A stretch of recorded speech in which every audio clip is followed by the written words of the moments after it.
Good morning, Steeler Nation. Happy Friday. The end of the work week is finally here. I'm Daniel J. This is State of the Steelers. Please hit that like and subscribe button. Don't forget, we have a contest going on right now where you can win 2 tickets to go see the Steelers play against the New York Jets this October 2nd.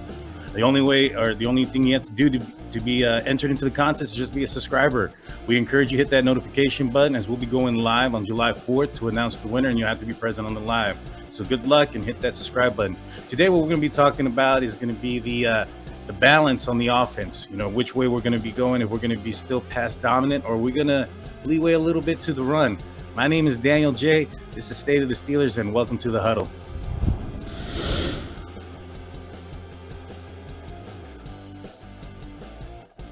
So today's show comes from a question in the comment section from Steelers Nation Australia. Shout out to you, Mark. Actually, me and him will be coming on later this upcoming week, next week, doing a live together. So I look forward to that. He asked, what percentage will the run pass for play selection be? Basically asking, what do I think the balance is going to be? Last year we had with Ben Roethlisberger leaving, it's going to be a lot of people are thinking that the offense is going to change quite a bit. We might be leaning more on Najee, going more on the run. He kind of came out earlier this week, though, and said that he was going to be taking some plays off and maybe some downs off. Last year, we played one game without Ben Roethlisberger, and that was against the Detroit Lions. And in that game, Mason Rudolph had 50 attempts to Najee's 26 attempts rushing. We had a total of 31 attempts rushing. 4 of those were Mason Rudolph scrambling around. And so Benny Snell got 1. So in reality, it was the Najee Hariss show when it came to running the ball. One thing that the Steelers do, and one thing that I've seen with Matt Canada, is that they use the short pass game as an extension for the run. I think that's going to show, or that's going to make the balance seem a little bit more skewed towards the passing game. However, we have to take that into consideration that every time, we do a jet sweep, every time, a receiver comes up in the front and we do a little pitch over to the front of, pitch forward, that's considered a pass. And so because of those things, I think that's going to be skewed a little bit. However, I think we're going to be more there's going to be more emphasis on the running game this time around. A lot of talk is going about, coming in from mandatory training camp, is that play action is going to be huge for us. We really didn't do that too often with Ben Roethlisberger. He really didn't like to have his back towards the defense. He liked to have everything in front of him. And one thing that Mitch Trubisky is known to do well is play action. However, the only way play action is going to work is if we're pretty good at the run.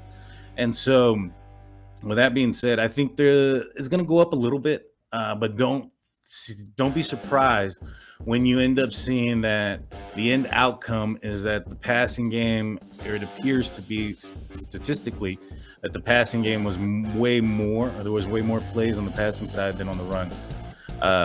But with that said, guys, that's my opinion. I think this year Mitch is going to come in. He's going to play well. We have a lot of weapons on the outside. We have Diontae Johnson, who's going to be on a contract year. He's got something to play for. He's got something to prove. So he's going to be wanting the ball. We have Claypool, who's had even if you go and look at my show yesterday, even I've had my criticism against him. He had a great rookie season, and he had a big major slump last year. His attitude and his the way he kind of carries himself on the field. When examples against the Minnesota game, where he at crunch time, instead of handing the ball off to the referee, decided on a third down with time running out to make a first down sign, and then in the process he ended up losing the football due to the Vikings player, and there should have been a penalty on that for delay of game on them, but it wasn't called. So at the end of the day, he put himself in that position to be there. Had he just handed the ball to the ref, we may have had another chance there to hit somebody in the end zone after Freiermuth had the ball knocked out in the end zone there. I digress.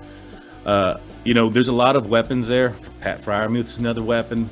The George Pickens and Calvin Austin are going to be probably pushing for playing time more towards the probably in the middle of the season, towards the end of the season. The Steelers haven't been known to play their receivers very early and often.